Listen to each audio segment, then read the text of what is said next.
नमस्कार साथियों। आप सबका हम आपके YouTube channel S Y study point पर एक बार फिर स्वागत है। तो साथियों, आज हम बात करेंगे अंतर्राष्ट्रीय राजनीति के अध्ययन का महत्व। ठीक है, ये बहुत ही इम्पोर्टेंट है। ठीक है, तो हम इसके बारे में आज जानेंगे कि अंतर्राष्ट्रीय राजनीति के अध्ययन का महत्व क्या है अंतर्राष्ट्रीय लेवल पर।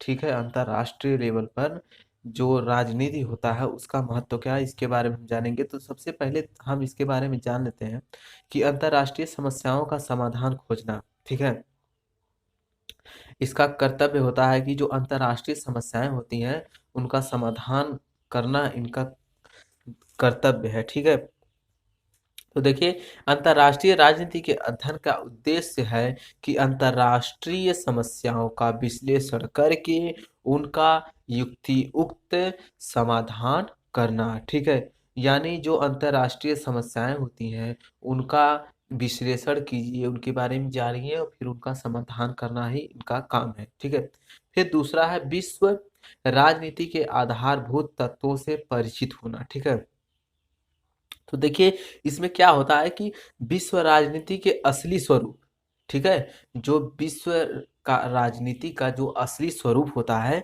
उसे समझने के लिए इसके आधारभूत तत्वों का, ठीक है, इसके आधारभूत तत्वों से हमें परिचित होना बहुत ही आवश्यक होता है। ठीक है, तो देखिए, आधुनिक विश्व राजनीति के निर्णायक तत्वों में निशस्त्रीकरण, साम्राज्यवाद, उपनिवेशवाद, राष्ट्रवाद, अंतर्राष्ट्रीय व्यापार और अर्थव्यवस्था का भूमंडलीकरण, नवीन अंतर्राष्ट्रीय अर्थव्यवस्था आदि इनके अंतर्गत ये प्रमुख होते हैं। ठीक है, तो देखिए क्या होता है कि अंतर्राष्ट्रीय राजनीति के अध्ययन से ही विश्व राजनीति के निर्णायक तत्वों का हमें ज्ञान होता है। ठीक है, जब अंतर्राष्ट्रीय राजनीति के अध्ययन से हमें विश्व हमें निर्णायक तत्वों का ज्ञान होता है।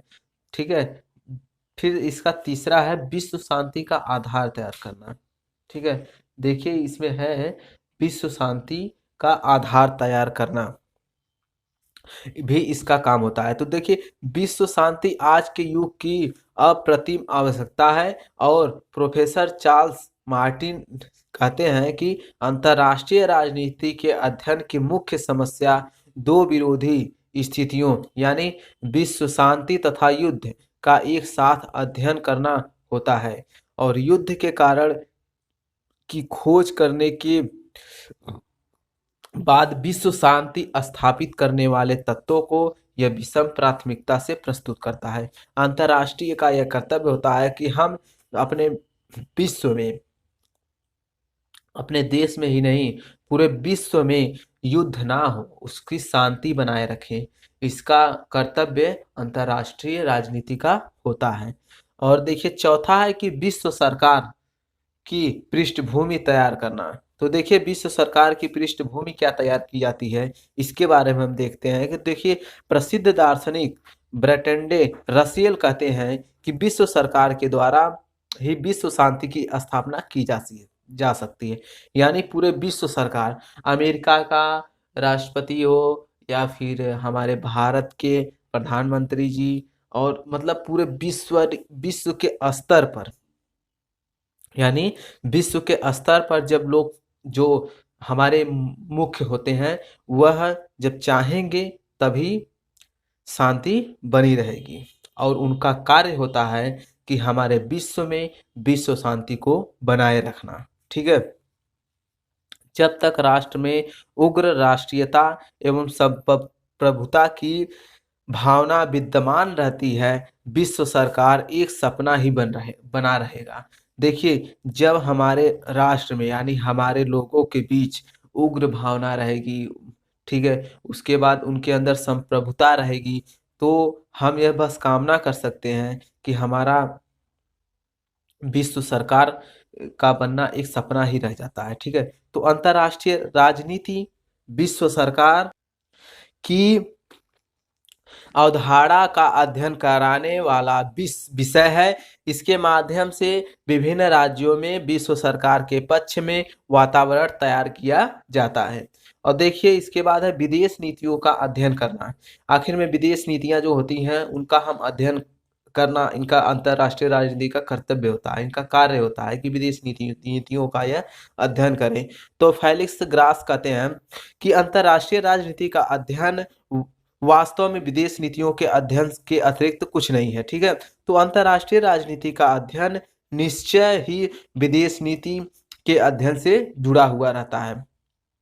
अंतर्राष्ट्रीय राजनीति एक ऐसी प्रक्रिया है जिसके माध्यम से विभिन्न राष्ट्र अपने अपने हितों की रक्षा करने का प्रयत्न करते हैं। ठीक है, क्योंकि यह प्रक्रिया प्रकट रूप में राज्यों के विदेश नीति के माध्यम से ही काम करती है। इसलिए अंतर्राष्ट्रीय राजनीति के अध्ययन से विदेश नीति के अध्ययन की मांग काफी हद तक पूरी हो जाती है।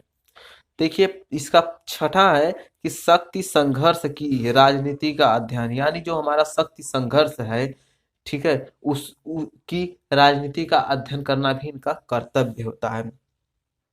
तो हांस जे मार्कन्थेजाउ के कहते हैं कि अंतर्राष्ट्रीय राजनीति सभी राजनीतिक उद्देश्यों की भांति शक्ति के लिए संघर्ष है।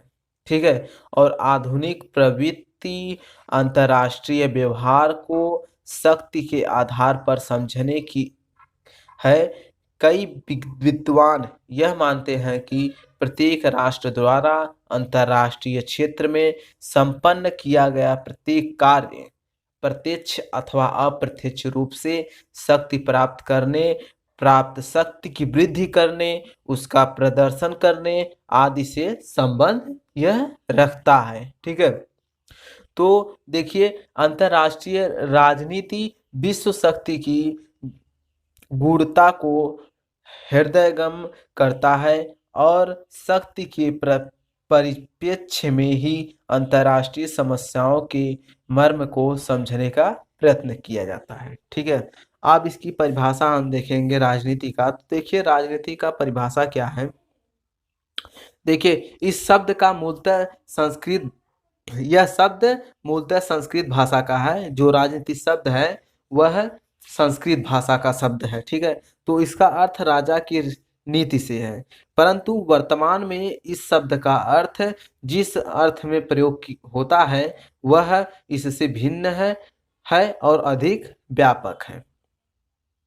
ठीक है, देखिए रॉबर्ट के अनुसार राजनीति की परिभाषा क्या होती है कि देखिए रॉबर्ट कहते हैं कि मानव समुदाय के ऊपर, ठीक है, रॉबर्ट कहते हैं कि मानव समुदायों के ऊपर शासन करने की कला को ही राजनीति कहते हैं। यह रॉबर्ट जी का कहना है। ठीक है, देखिए मैक्स वेबर जी क्या कहते हैं कि राजनीति को संघर्ष के रूप में देखा जाता है।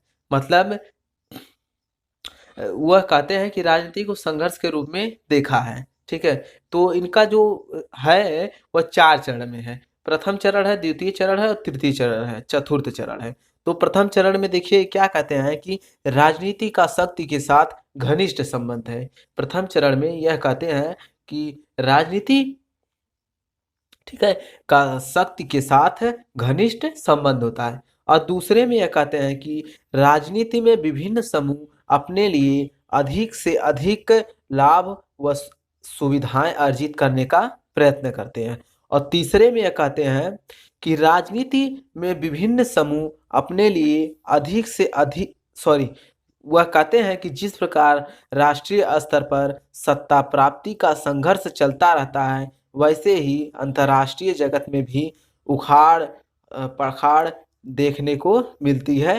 राष्ट्रों में ज़्यादा से ज़्यादा शक्ति प्राप्त करने के लिए लोग होड़ में लगे रहते हैं। ठीक है, उसके बाद देखिए चौथा चरण है इनका कि राज्य के भीतर केवल राज्य और अन्य समुदायों का ही संघर्ष देखने को नहीं मिलता, बल्कि स्वयं समुदायों के मध्य भी खींच तनाव चलती रहती है।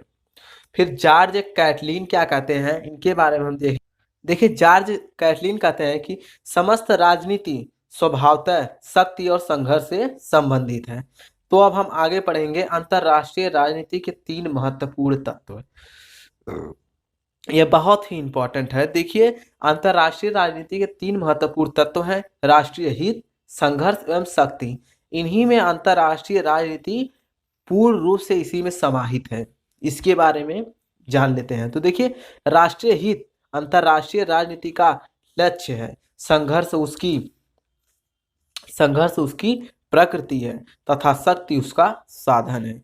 देखिए, जो हमारा राष्ट्रीय हित है वह अंतर्राष्ट्रीय राजनीति का लक्ष्य होता है और संघर्ष उसकी प्रकृति है, यानी जब संघर्ष नहीं होगा तो कुछ नहीं हो सकता, तथा शक्ति उसका साधन है, यानी जब हम अपने शक्ति का प्रदर्शन ही नहीं करेंगे, संघर्ष करेंगे और शक्ति और राष्ट्रीय हित के बारे में सोचेंगे, तब जाकर अंतर्राष्ट्रीय राजनीति का निर्माण हो सकता है। ठीक है, तो इन तीनों में सबसे महत्वपूर्ण संघर्ष या विवाद है। तो संघर्ष या विवाद के बिना अंतर्राष्ट्रीय हित और शक्ति जैसे तत्व महत्वहीन हो जाएंगे। किंतु यह नहीं हम कह सकते हैं कि शक्ति, संघर्ष या विवाद ही अंतर्राष्ट्रीय राजनीति का मुख्य हेतु है।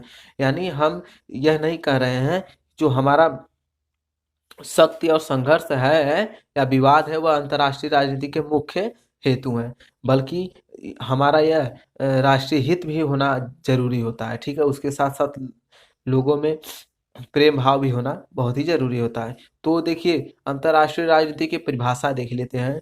तो स्प्राउट के अनुसार है, इन्होंने इसकी परिभाषा क्या दी है। स्प्राउट जी कहते हैं कि स्वतंत्र राजनीतिक समुदायों अर्थात राज्य के अपने अपने उद्देश्यों अथवा हितों के आपसी विरोध, प्रतिरोध या संघर्ष से उत्पन्न उनकी क्रिया प्रतिक्रियाओं और संबंधों का अध्ययन ही अंतर्राष्ट्रीय राजनीति है।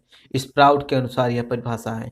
फिर चार्ल्स स्लाइजर क्या कहते हैं कि राज्य के सभी अंतर्राष्ट्रीय संबंध अंतर्राष्ट्रीय राजनीति में शामिल किए जा सकते हैं, यद्यपि वे यह मानते हैं कि सभी अंतर्राष्ट्रीय संबंध राजनीतिक नहीं होते हैं। ठीक है, फिर जेम्स रोजनाउ के अनुसार इसकी परिभाषा है कि अंतर्राष्ट्रीय राजनीति अंतर्राष्ट्रीय संबंधों का एक अत्यंत महत्वपूर्ण उपखंड है। यह जेम्स रोजनाउ कहते हैं। फिर उसके बाद थॉमसन कहते हैं कि राष्ट्रों के बीच छिड़ी प्रतिस्पर्धा के साथ साथ उनके पारस्परिक संबंधों को सुधारने या बिगाड़ने वाली परिस्थितियों और संस्थाओं के अध्ययन को अंतर्राष्ट्रीय राजनीति कहते हैं। यह थॉमसन का कहना है।